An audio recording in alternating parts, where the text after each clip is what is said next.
Hello student, in this chapter, that is chapter number 2, we will be knowing about data communication and computer network. Okay, now let's see what does this information technology mean. An information system can be defined technically as a set of interrelated components that collect or retrieve. Here the word retrieve means to fetch, which you can get. Okay, process, store and distribute information to support decision making and control in an organization. That means the entire working of an organization, the entire decision making or the analysis of the situation is based on information. So the information provided in an organization should be very robust and meaningful. Okay, so this way even the workers or the organizer, they all can work on it for analyzing any situation or creating new products. So many things are there in an organization. They can make decision control operation, okay, and so on. So these all were based on information only. Okay, so now these activities, that is for information collection, what are the activities involved? So what are the activities? That is input, processing and the output. Okay, that we call in computer also. Computer works on IPO cycle, that is input, processing and output. So first of all, the raw data are collected or the raw materials are collected, then they are processed further, okay, to get the meaningful information or data. Okay, after processing, it converts raw input into a more meaningful form, and then the output transfers the process information to the people who will use it or to the activities for which it will be used. Okay, so this is how the information technology works. Then we have telecommunication. What is the meaning of communication? To converse between two people or more is known as communication. Okay, but here the communication takes place through a medium, and that medium should be either electronic or electrical. Okay, so these involve telecommunication involves which medium?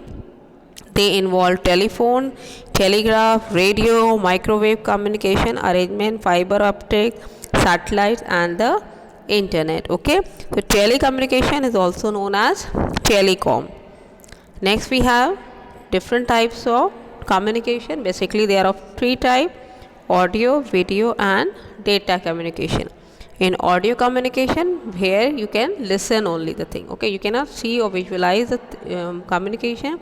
You have to listen the information. Okay, like you can see audio books are there, television, movie soundtracks, music records and so on. Then we have video communication, where you see videos. Video refer to the recording of broadcasting of a picture or movie. Okay, so these are the combination of images or discrete entity and so on by TV, camera. These are video communication. Okay, next we have data, where the transmission of digital data takes place between two or more computers, that is through internet when we send messages. Okay, so these are data communication. Okay, so the best known computer network is of internet, where you can send messages. Okay, then we have data communication system. How it works? So there are basically transmitters in between the channel or the medium which transmit the signal. Okay, the detailed form of it you can see through a picture. They see input data is taking place, then a transmitter is there which is transmitting the signal, and through transmission medium, okay, it can be anything, computer, telephone and so on. And then there will be a receiver. This is a receiver you can see here. Okay, it is receiving the signal, and then the output data is there where the user can read the message and so on, or receive the message. Then we have datum also. What is datum? It is the process information or the fact.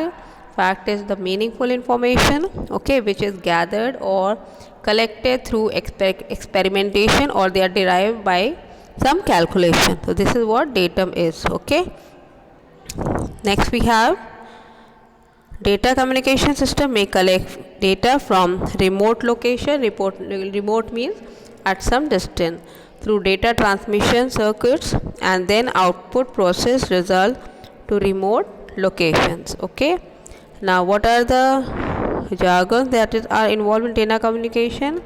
There are data communication jargon to contend with, such as baud rate, modems are there, routers are there, LAN, WAN, TCP, IP, ISDN during the selection of communication system. These are the channels through which data is passed. Also some medium has to be installed, like routers are there, that will help in transmitting data and all. Okay, so these are the network topology, you can say, or it is the jargon of the data communication system.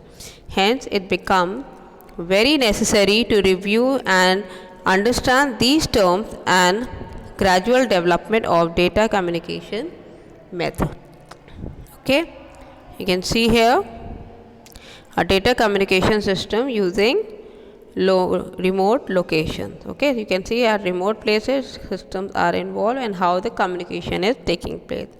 So what are the components involved in data communication system? They are message, you all know, it is the information or data that can be communicated. Okay, it can this data can consist of, or message can consist of, text, numbers, pictures, sound or video, or any combination of these. Then we have sender, it is the device, computer that generates and sends that message. Then the receiver, who is going to receive this message, it is a device or computer that receives the message. Okay, the distance between sender and receiver depends upon the types of network used in between. There are many types of network based on your geographical location. The network are divided, that we will be studying later in this chapter. Next we have medium, that is the channel or physical path through which the message is carried from sender to the receiver. Now these medium can be wired, like twisted pair, wire, coaxial cable, fiber optic cable, or wireless like laser, radio waves and microwave. Fine.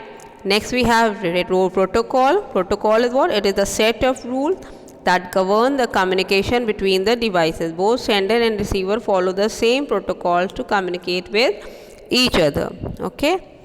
Next is the data transmission. That is how the data is transferred.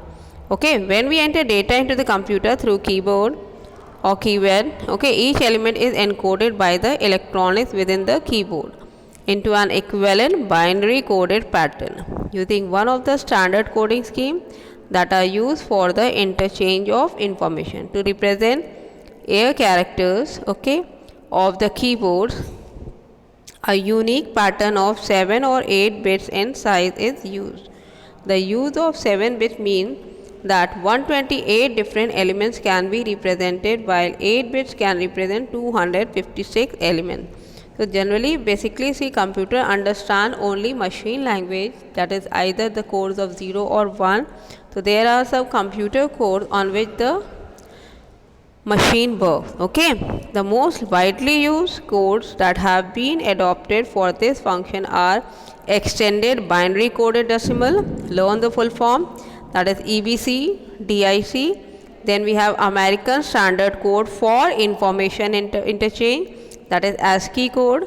Then both coding schemes can cater to all the normal alphabets, numeric and punctuation characters, collectively referred to as printable characters, and a range of additional control characters known as non-printable characters. Clear? Next we have data transmission, refers to the movement of data in the form of bits between two or more devices. This transfer data takes place via some transmission medium like coaxial cable, fiber optic, etc. Okay, then we have types of data, that is data transmission, parallel and serial. Now serial is further divided into two more forms, that is synchronous and asynchronous. So in the next video we will be covering what is parallel transmission and further thing. Okay, so that's all in this video. Take care. Thank you.